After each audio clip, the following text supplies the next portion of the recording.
একে বলে ঠেলার নাম হচ্ছে বাবাজি। নুসরাত ফারিয়া সাম্প্রতিক সময় যে গ্রেপ্তারি ঘটনা আপনারা সবাই লক্ষ্য করেছে এবং হচ্ছে যারা অভিনয় জগতে রয়েছেন, চলচ্চিত্র জগতে, তাদের বিষয়টি সবচেয়ে ভালো করে জানা এবং তারা বিভিন্ন প্রতিক্রিয়াও জানিয়েছে বিষয় যে কেন এই তাকে গ্রেপ্তার করা হলো, কেনই বা তাকে জেল হাজতে পাঠানো হলো, এখন আবার কেন এই অন্তর্বর্তীকালীন সরকার জামিন দিলেন। উপদেষ্টা, স্বরাষ্ট্র উপদেষ্টা তার কথাবার্তা তো শুনেছেন যে তিনি একটু দায় ছাড়ার চেষ্টা করেছিলেন যে নুসরাত ফারিকে যদি আমরা তখন এয়ারপোর্ট থেকে ছেড়ে দিতাম, সেক্ষেত্রে এ নিয়েও কথা হতো যে কেন তাকে এয়ারপোর্ট থেকে ছাড়া হলো, কেন আওয়ামী লীগের দোসরদেরকে গ্রেপ্তার করা হলো না, আর কেন তাকে যেতে দেওয়া হলো বাইরে, তা নিয়েও কথা হতো। এই জটলাটা চেয়ে বেঁধে থাকতো বা জটলা যে আরো বেশি জটিল হতো, এই বিষয়টি স্বরাষ্ট্র উপদেষ্টা হয়তো বা উপলব্ধি করতে পেরেছেন, তার জন্যই তিনি গ্রেপ্তার করেছেন তাকে বা গ্রেপ্তার করিয়েছে। কিন্তু ফল কি হলো? বলে না যে কামান ডাকতে বা হচ্ছে গিয়ে আপনার পিপটা বাড়তে কামানের ডাক দেওয়া বা কামান তোলা, তেমনই ঘটনা ঘটেছে। পিপটা মারার চেষ্টা করেছিল কিন্তু কামান চলে এসেছে। এখন এর ভয়াবহতা আপনারা সবাই সামাজিক যোগাযোগে লক্ষ্য করেছেন। এমন কোনো ব্যক্তি নয় যারা হচ্ছে সামাজিক বিষয়ে সবসময় ঘাটাঘাটি করেন, সমাজ সচেতন সচেতন নাগরিক যারা রয়েছেন, প্রত্যেকে আর একটি তীব্র প্রতিক্রিয়া জানিয়েছে। তারা বলছেন যে কেন তাকে গ্রেপ্তার করা হলো, কোন মামলায় তাকে গ্রেপ্তার করা হলো, কোন অভিনয়ের জন্য তাকে গ্রেপ্তার করা হয়েছে, আসলে কি সে হত্যা মামলার সাথে জড়িত কিনা। জুলাই আন্দোলনে যে হত্যাকাণ্ডের ঘটনা ঘটেছে, এখানে হত্যা মামলার যে দায়টা তার উপরে চাপানো হয়েছে, তা আসলে কতটা সত্যতা রয়েছে, আসলে কি ঘটনা সত্যি কিনা, আলো আসবে এরকম একটি সংগঠনও ছিল এবং সেই সংগঠনের কিছু ব্যক্তিদের, চলচ্চিত্র জগতে যারা ছিল তাদের নিয়েই সংগঠনটি গড়ে উঠেছিল এবং সেই সংগঠনের যারা মুখ্য নেতৃত্বে ছিলেন তারা বিভিন্ন ধরনের কথাবার্তা বলেছেন এবং চলচ্চিত্র অঙ্গনে যারা আওয়ামী লীগ পন্থী ছিল তারাও এই আন্দোলনে গরম পানি ঢেলে দেওয়া থেকে শুরু করে ঘি ঢালার মতো ঘটনা ঘটিয়েছে। প্রচন্ড রকমের তারা আওয়ামী লীগ পন্থী ছিল, আওয়ামী লীগের পক্ষে নিয়ে কাজ করেছে, আওয়ামী লীগের সুযোগ সুবিধা সর্বত্র তারা গ্রহণ করেছে, আবার পাওয়ারও চেষ্টা করেছে। আওয়ামী লীগ যদি আরো 50 বছর যে 2040 যদি ভিশনে যেতে পারতো তাহলে তারা আরো কিছু সুযোগ সুবিধা পেত, এটা আমি নিশ্চিত করে বলি। এই জন্যই হয়তো বা যে পানি ঢেলে দেওয়া, গরম পানি, তারপর ঘি ঢেলে দেওয়া, জ্বালিয়ে পুড়িয়ে ছারখার করে দেওয়া, বন্দুকের নল ঠেকিয়ে গুলি করে দেওয়া, এগুলোর প্রতি তারা একটু স্যাটিসফ্যাকশন দেখিয়েছিলেন। তারা ভেবেছিলেন যে এগুলো যদি করা সম্ভব হয় তাহলে বা এইগুলো পক্ষ নিলে হয়তো একটা সময় বাবা পাওয়া যায়, যেহেতু এই আন্দোলনটা দমানো সম্ভব, এই আন্দোলনের দমানোর জন্য তারা গুরুত্বপূর্ণ ভূমিকা রেখেছে, তারা উৎসাহ জুগিয়েছে, তারা সবসময় একাত্রিতভাবে কাজ করেছে, এরকম অনেকেই ছিল চলচ্চিত্র অঙ্গনের মানুষই, যারা সবসময় বিভিন্ন এমপি মন্ত্রীদের সাথে ওঠা বসা করতেন, বিভিন্ন এমপি মন্ত্রীদের নাকি মনোরঞ্জন করতেন।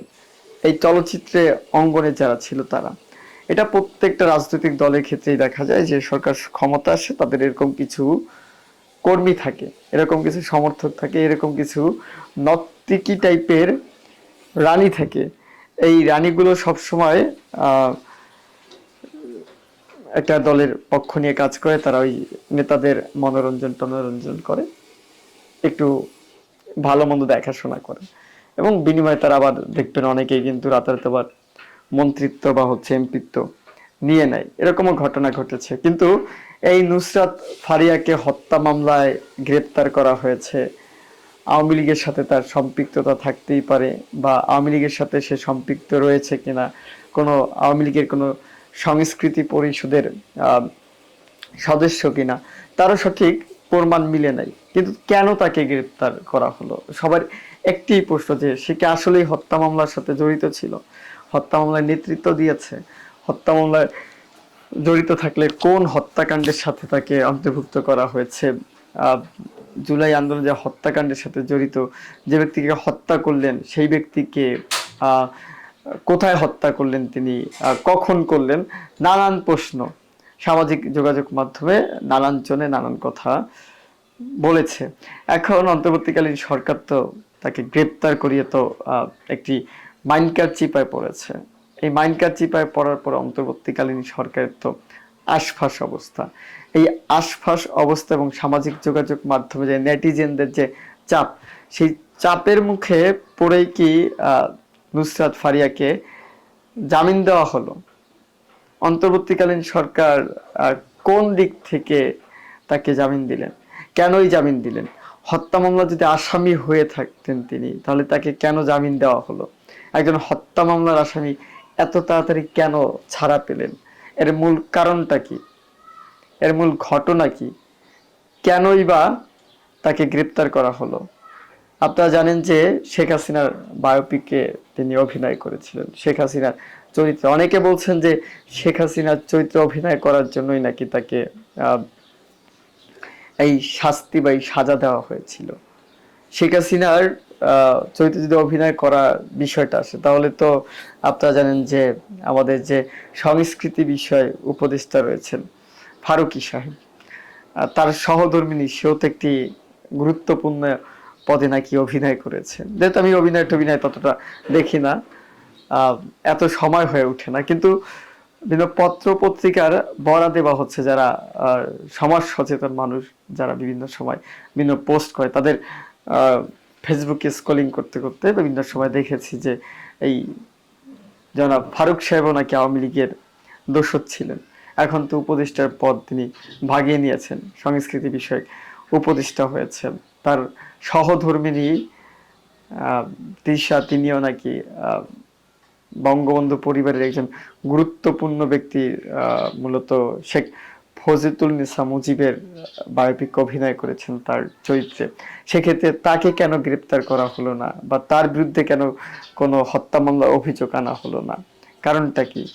এবং সে তো অনেক আগে তাদের ঘনিষ্ঠ অনেক মুহূর্ত ছিল জনাব ফারুকী সাহেবের সাথে, আর হচ্ছে কি আপনার তিশার সাথে, শেখ হাসিনার সাথে একই বৈঠকখানায় তারা বসেছিলেন।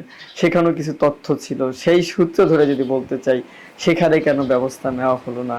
এত কিছু সূত্র থাকার পরে এই যে দোসর তারা আওয়ামী লীগের ছিল, এই কথাও বলা হচ্ছে, তাদের বিরুদ্ধে ব্যবস্থা না নিয়ে সে করলো অভিনয়, তার বিরুদ্ধে ব্যবস্থা নিল, তাকে হত্যা মামলায় ফাঁসানো হলো, সে হত্যাকাণ্ডের সাথে জড়িত রয়েছে এই অভিযোগ আনা হলো।